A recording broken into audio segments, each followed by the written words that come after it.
Hey guys, what is going on? I hope you're all doing well, and welcome to another tutorial video. In this video, I'll be explaining what the Vigilants of Stendarr are, and if you can join them or not.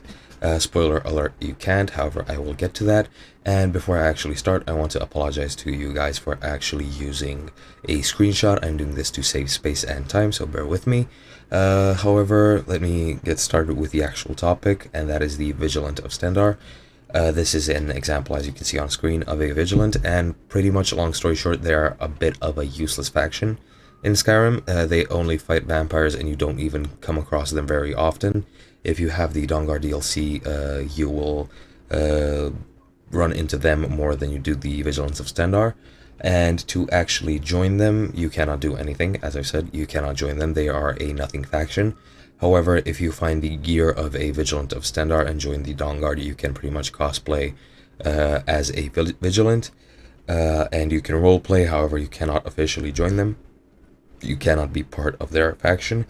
What you can do to make the roleplaying easier on yourself is you can go to Nexus and download the alternate start mod, which will allow you to start as a Vigilant of Stendarr.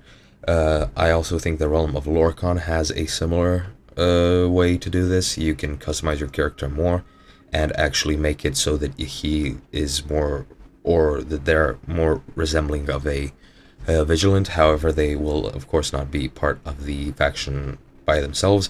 You can also download a mod to actually join them. However, in Manila you cannot.